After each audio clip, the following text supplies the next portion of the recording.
Hello students, welcome to our YouTube channel. हम लोग dimension analysis पढ़ रहे थे और डायमेंशन एनालिसिस के बारे में हमने बहुत सारी चीज़ें बात की और उनके बारे में, उनकी प्रॉपर्टीज़ के बारे में, उनके डिफेक्ट्स के बारे में, उनकी लिमिटेशंस के बारे में हमने बात की थी और उससे संबंधित कुछ प्रश्न भी हमने किए थे। लेकिन आज हम क्या कर रहे हैं, एक क्वेश्चन मैंने लिया है और यहाँ पे हमको जितने भी यहाँ पे क्वेश्चन दिए गए हैं उन क्वेश्चन का हमें डायमेंशनल फार्मूला जो है वो ज्ञात करना है या पता करना है, हमें फाइंड करना है। ठीक है, तो आज हम लोग डायमेंशनल फार्मूला से संबंधित जो है वो क्वेश्चन करेंगे। आइए पहले हम क्वेश्चंस को पढ़ते हैं, फिर हम सिग्निफिकेंट फिगर पे चलते हैं। ठीक है, तो पहले हम क्वेश्चन हल करेंगे, फिर क्वेश्चन को हम जो है वो ट्रीट कर पाएंगे कायदे से, यानी हम उसको पढ़ेंगे। चलिए देखते हैं। सबसे पहला इसमें देखिए लिखा है कि find the dimensional formula of. ठीक है, यानी यहाँ पे डायमेंशनल फार्मूला जो है वो पूछा गया है। किसका पूछा गया है, तो आप ये भी देखिएगा कि पहला जो दिया गया है उसका नाम है कोफिशिएंट ऑफ विस्कोसिटी। ठीक है, यानी विस्कोसिटी का कोफिशिएंट, यानी जिसको हम ईटा सिंबल से दिखाते हैं। ठीक है, इसका पूछा गया है, डायमेंशन पूछा गया है।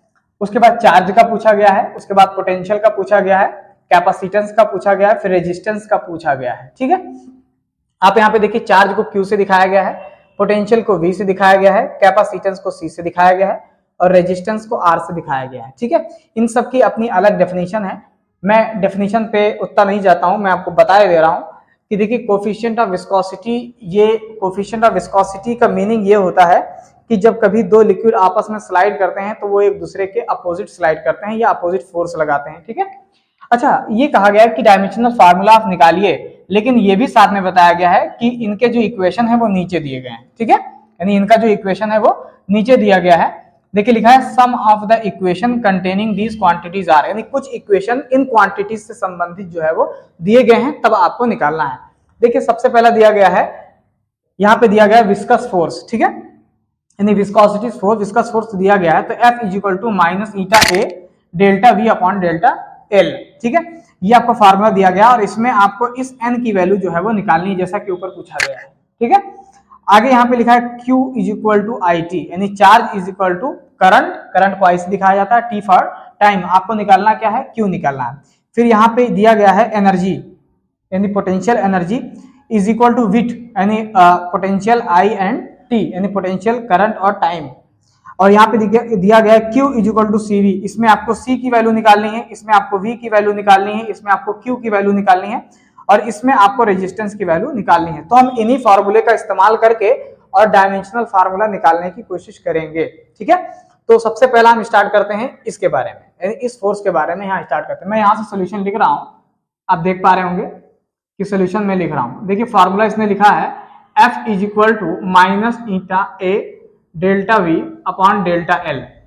अब अगर आप इसको ध्यान से देखेंगे तो इसमें पूछा गया है n को, तो हम इस फार्मूले को इंटरचेंज करेंगे और ईटा की वैल्यू निकालेंगे, तो हमें मिलेगा F डेल्टा L अपॉन, फिर नीचे हो जाएगा A और V। ठीक है, यानी नीचे क्या मिल जाएगा हमें, A और V जो है वो मिल जाएगा। तो यहाँ पे अगर हम थोड़ी देर के लिए देखें तो हमें क्या पता चल रहा है कि F माने फोर्स होता है, A फॉर एरिया होता है, V फॉर वेलोसिटी होता है, L फॉर लेंथ होता है। ठीक है, तो अगर हम ध्यान दें तो फोर्स का जो फॉर्मूला है, यानी अगर फोर्स का देखिए F डेल्टा L A और V, ये आपको फार्मूले में दिया गया है। इन्हीं को यूज करके हम जो कोफिशिएंट ऑफ विस्कोसिटी है उसका डायमेंशन जो है वो निकालेंगे। जैसे फोर्स का हमें पता है MLT-2 होता है, MLT-2 होता है, और यहाँ पे जो L लिखा है यानी डेल्टा L, इसका मतलब होता है लेंथ। ठीक है, तो लेंथ के लिए L लिखा जाता है। अगर हम एरिया का देखें तो एरिया के लिए L स्क्वायर होता है और जो वेलोसिटी होता है उसका होता है LT-1। ठीक है, LT-1। अब आप देख पा रहे होंगे कि कुछ चीजें इसमें कट रही हैं। ठीक है, कुछ चीजें इसमें कट रही हैं, जैसे आप देखिए एक L और एक L दोनों कट गया और यहाँ पे एक L स्क्वायर जो है वो खत्म हो गया। तो हम ये देखेंगे कि जो बचा हुआ पोर्शन है वो है M, फिर T-2 ऊपर और नीचे है LT-1, LT-1। अब हम क्या करेंगे कि T-1 है, इसको ऊपर लेके जाएंगे तो ये हो जाएगा M, और L यहाँ पे है तो ये हो जाएगा L-1, और ये T हो जाएगा तो ये हो जाएगा T-3। ये हमारा डायमेंशन निकला किसका, आप बोलेंगे विस्कस फोर्स का, यानी सॉरी कोफिशिएंट ऑफ विस्कोसिटी का जो है वो हमें डायमेंशन जो है वो दिखाई दिया। ठीक है, ML-1 T-1। ठीक है, यानी आप ऐसे मान सकते हैं F delta L delta V and M T minus two, okay, M L T minus two L square L T minus one, ठीक, एम एल वन। और हाँ, ये इसमें आप देखिए कि ये ऊपर जाएगा, ये ऊपर जाएगा तो ये प्लस में हो जाएगा, तो यहाँ हो जाएगा माइनस वन, ये ध्यान दीजिएगा आप लोग, ठीक है। यहाँ पे ये ऊपर जाएगा तो ये हो जाएगा टी की पावर वन, और यहाँ एक घट जाएगा तो ये हो जाएगा एम टी माइनस वन। तो ये हमें ध्यान रखना पड़ेगा, क्लियर है। चलिए, ये हमारा निकल गया फोर्स का। अब हमें निकालना है क्यू का, ठीक है। तो दूसरा सोल्यूशन जो हमें देखना है वो ये है कि फार्मूला है Q is equal to I T, यानी Q is equal to I into T. तो हम ये देखेंगे कि I का होता है एम्पेयर, और एम्पेयर हमारे लिए फंडामेंटल यूनिट है, और टाइम का होता है T, तो ये हो जाएगा AT। क्या हो जाएगा?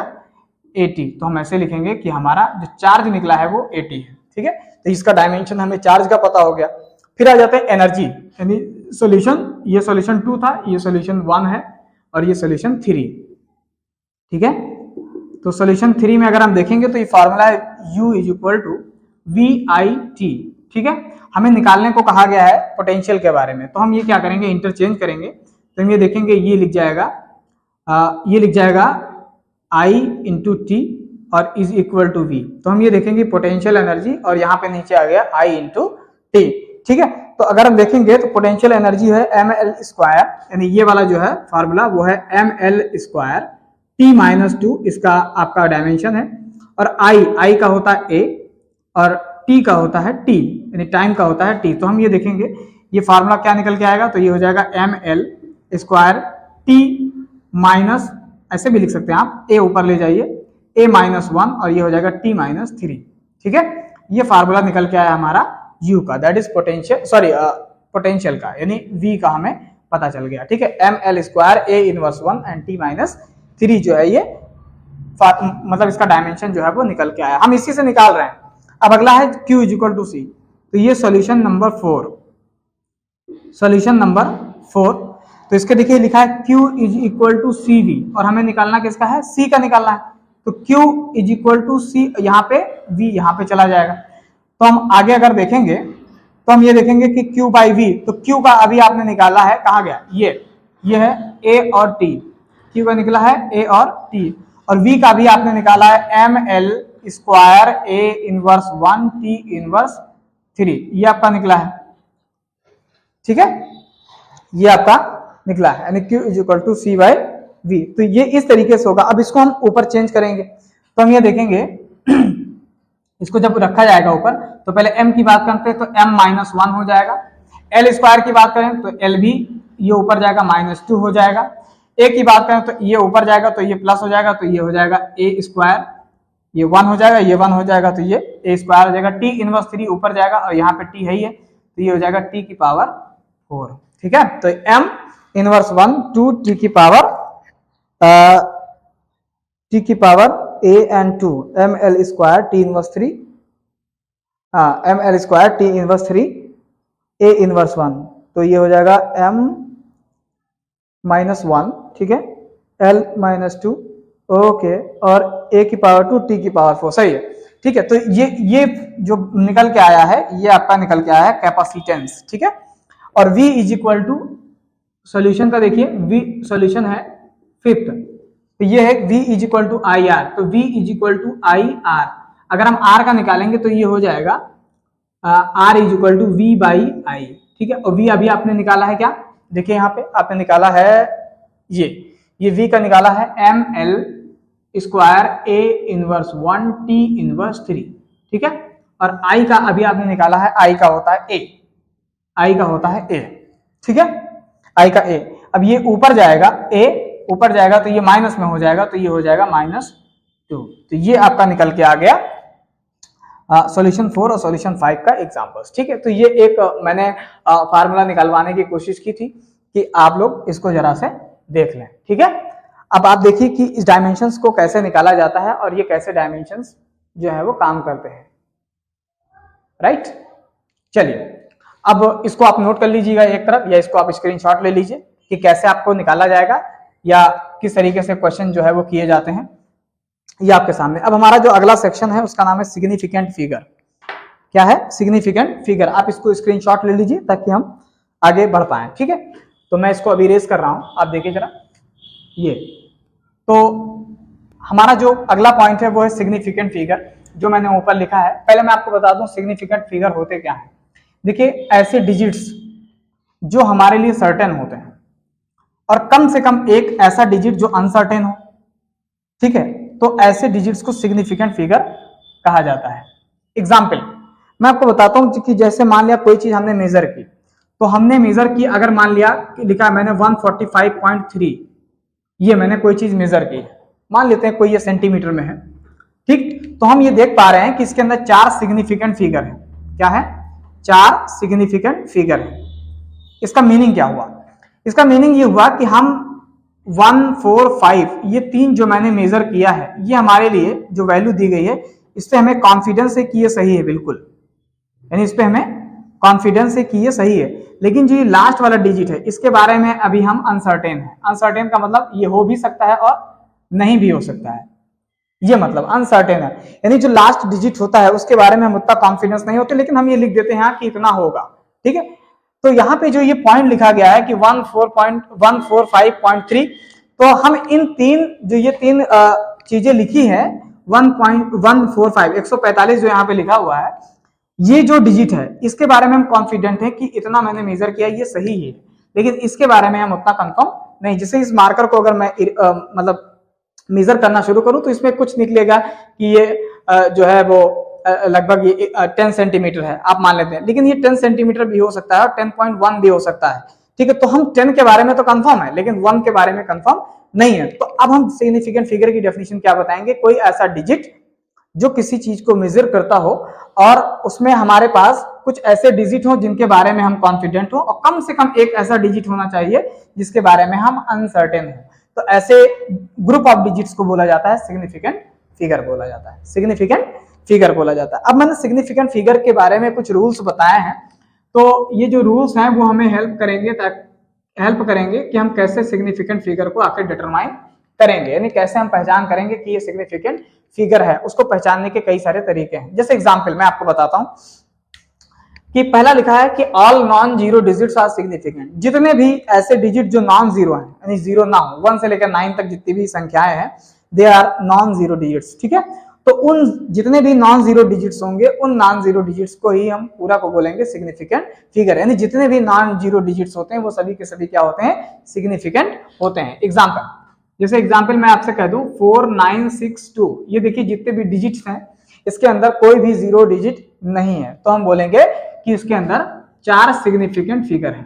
हम क्या बोलेंगे, 4 सिग्निफिकेंट फिगर। ध्यान रखिएगा कि जितने भी नॉन जीरो डिजिट्स हैं उन्हें हम सिग्निफिकेंट बोलते हैं। तो 4962 में 4 सिग्निफिकेंट फिगर पाए जाते हैं। आपसे नंबर ऑफ सिग्निफिकेंट फिगर पूछा जाएगा कितने हैं, तो 49.4962, ठीक है।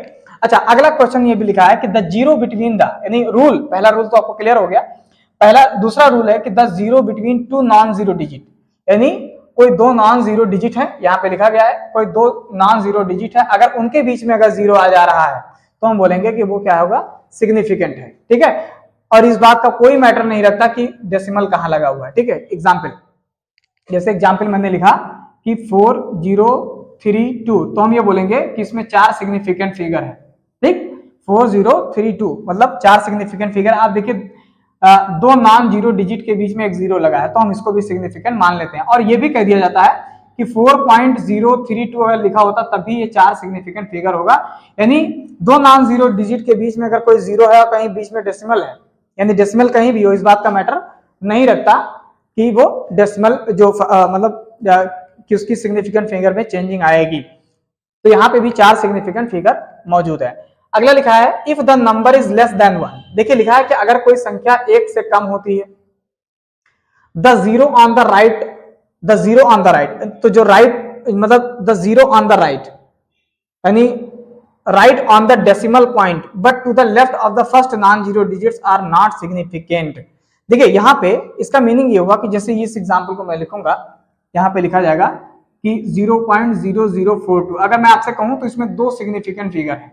कितने हैं, 2 सिग्निफिकेंट फिगर है। इसमें ये कह रहा है कि अगर कोई नॉन जीरो डिजिट है और उसके पहले अगर कोई जीरो लगा है और डेसिमल लगा हुआ है तो उसको सिग्निफिकेंट फिगर में नहीं गिना जाता, सिग्निफिकेंट फिगर में नहीं गिना जाता, बल्कि जो राइट साइड में होते हैं उनको गिना जाता है। ठीक है, वो आगे चल के आ जाएगा, उसको आगे गिना जाएगा। जैसे देखिए यहाँ पे मैंने बताया, देखो है ना, ये 2300, ये 4, यानी कुल मिला के मैं ऐसे बोलूंगा कि ये लिखा है 0 पॉइंट, मैं इसको इरेज करता हूँ, 0.0042, इसमें 2 सिग्निफिकेंट फिगर है, यानी कह रहा है कि कोई नॉन जीरो डिजिट है उसके पहले अगर जीरो लगा हो या डेसिमल लगा हो तो उनकी कोई वैल्यू नहीं होती, हम केवल इन्हीं को सिग्निफिकेंट, लेकिन अगर यही लिखा होता 0.004200 तो हम बोलेंगे 4 सिग्निफिकेंट फिगर है इसमें। क्यों? क्योंकि इसमें डेसिमल लगा है और राइट साइड में जितने होंगे उनकी वैल्यू होगी, तो हम बोलेंगे 4 सिग्निफिकेंट फिगर है। क्लियर हो गया? अगला देखिए, लिखा है the terminal are trailing zero in a number without decimal point are not significant figure. ठीक है, अगला ये बोला गया कि अगर जैसे ये लिखा गया 4, 6, तो इसमें देखिए कहीं भी डेसिमल नहीं है, तो जब डेसिमल नहीं है तो जो जीरो आगे लगे हैं उनको हम नहीं इंक्लूड करेंगे, तो हम बोलेंगे कि हमारे पास 2 ही सिग्निफिकेंट फिगर है। ठीक है, क्या बोलेंगे? लेकिन अगर कहीं इसमें डेसिमल लगा होता तो वो सिग्निफिकेंट फिगर हो जाता। ठीक है, इसमें नहीं लगा है तो नहीं होगा, देखिए वहां पे भी लिखा हुआ है। आगे लिखा है in a number with decimal 0 to the right of the last non zero digits are significant. देखिए क्या लिखा है कि पीछे जो मैंने बताने की कोशिश की, अगर लिखा होता 4.600 तो हम ये बोलेंगे कि इसमें 4 सिग्निफिकेंट फिगर है, यानी डेसिमल लग जाने के बाद जीरो की जो वैल्यू बढ़ जाती है। ठीक है, अगला जो पॉइंट है इसमें ये कहा गया है कि अगर हम कोई चीज पावर में लिखते हैं तो पावर सिग्निफिकेंट नहीं होती। देखिए कैसा, जैसे लिखा है a गुणे b की पावर 10, तो आप देखिए a की जगह पे हम कुछ भी रख दें, जैसे हम ऐसे रख दें लाइट की स्पीड लिख दें तो 3 × 10 की पावर 8 मीटर पर सेकेंड, ये लाइट की स्पीड होती है।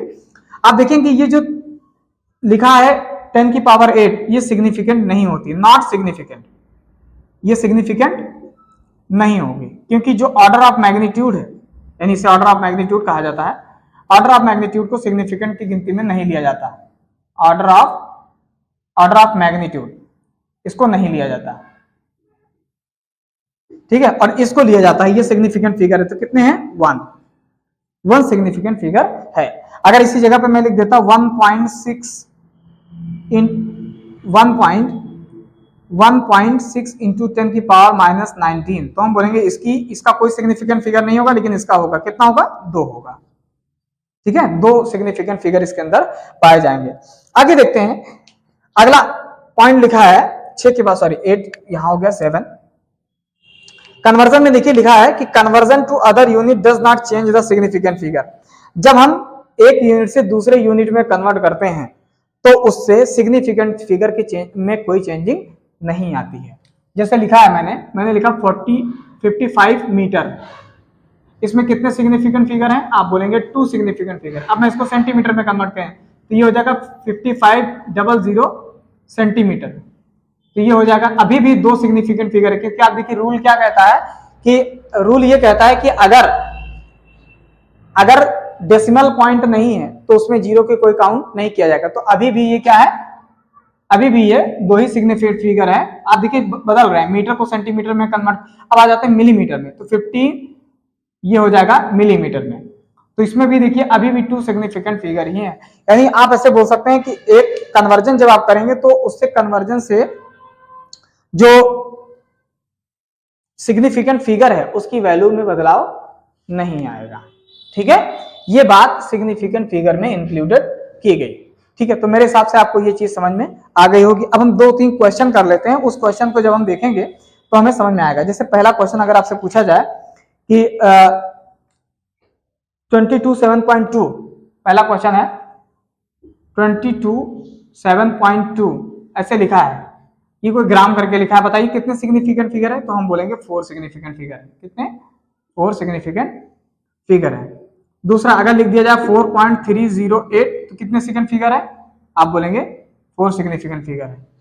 अगर लिख दिया जाए 6012 तो बोलेंगे 4 सिग्निफिकेंट फिगर है। अगर हम बोलें कि 1.67 into 10 की पावर -11 तो हम ये बोलेंगे कि इसमें 3 सिग्निफिकेंट फिगर है, क्योंकि इनका तो इंक्लूड नहीं किया जाएगा, इसी को इंक्लूड किया जाएगा। अगला है कि अगर लिख दिया जाए 0.0032 तो इसमें कितने सिग्निफिकेंट फिगर है, तो आप बोलेंगे 2 सिग्निफिकेंट फिगर है। लेकिन अगला है अगर 0.39400 तो इसमें कितने हैं, तो आप बोलेंगे 5 सिग्निफिकेंट फिगर है। क्या बोलेंगे, 5 सिग्निफिकेंट फिगर है। मेरे हिसाब से आपको समझ में आ गया कि सिग्निफिकेंट फिगर का मतलब क्या होता है और अब उसको कैसे इंक्लूड करेंगे। ठीक है, चलिए अब ये चीजें तो आपको क्लियर हो गई, आपको समझ में आ गई। अब आगे थोड़ा सा बढ़ते हैं।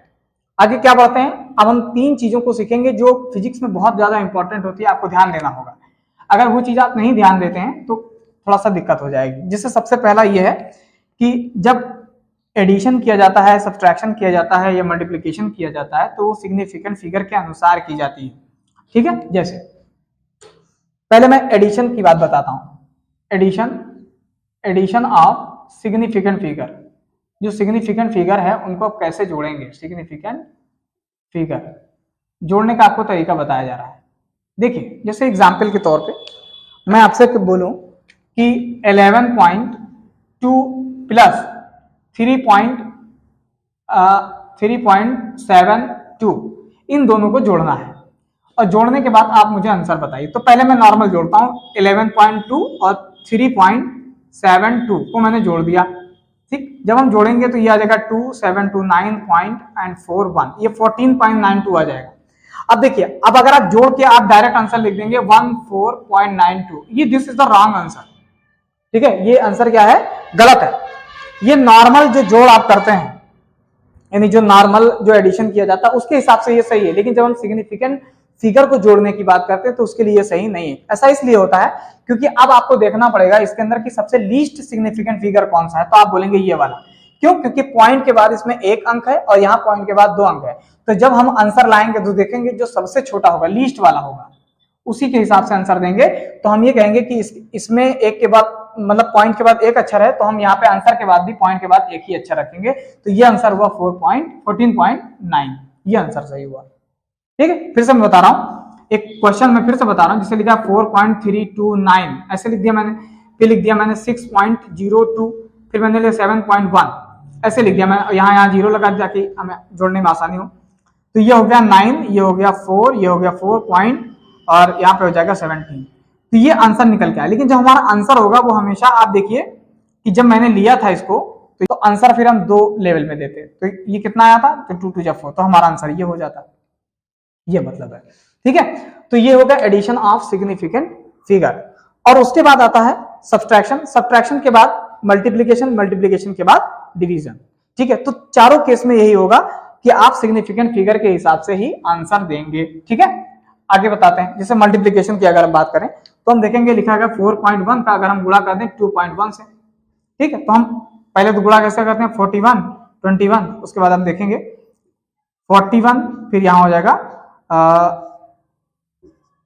ऐसे, तो 1 4 और 2 8 और 8। अब देखिए 2 के बाद पॉइंट लगेंगे यहाँ पे, लेकिन आप देखिए जो ये जो आंसर आया वो 8.81 आया है, 8.81 आया है। लेकिन इसका आंसर हम ये नहीं दे सकते। क्यों नहीं दे सकते, क्योंकि यहाँ पे जितने जो क्वेश्चन लिखा है उसमें पॉइंट के बाद केवल एक ही डिजिट है, तो हमारा आंसर हो जाएगा 8.8, ये आंसर हो जाएगा। ऐसे डिवीजन के अंदर भी होगा। ठीक है, चलिए अच्छा एक चीज और है, एडिशन करने के बाद हम एक चीज और देखते हैं जिसको बोलते हैं राउंडिंग ऑफ। क्या बोलेंगे, राउंडिंग ऑफ। ठीक है, आप इसको स्क्रीनशॉट कर लीजिएगा। अगला है जिसको बोलते हैं राउंडिंग ऑफ। देखिए राउंडिंग ऑफ को हम एस्टिमेशन भी कहते हैं। क्या कहते हैं, एस्टिमेशन। आपने एस्टिमेशन का मतलब होता है अंदाज। ठीक है, राउंड ऑफ या एस्टिमेशन उसको कहा जाता है। देखिए कैसे मैंने कहा, मैंने इसलिए कहा, देखिए जब आप कभी भी कहीं जाते हैं, आपके पास अगर मान लेते हैं आपके पास 92 रुपीज है। ठीक, जब आपका फ्रेंड आपसे पूछेगा कि तुम्हारे पास कितने रुपए हैं, तो आप लगभग नियर अबाउट बताओगे कि लगभग मेरे पास 90 रुपीज है। ठीक, और अगर आपके पास 99 रुपए हैं तो आपका जो फ्रेंड पूछेगा तो आप बताएंगे मेरे पास 100 रुपीज है एटलीस्ट। तो वो अंदाज है। जैसे आप कभी मेले में जाते हो या कहीं और भीड़ में जाते हो, अगर पूछा जाए कि बताइए यहाँ कितने आदमी, तो आप एक एस्टिमेट लेके बताओगे ना कि इतने आदमी हैं।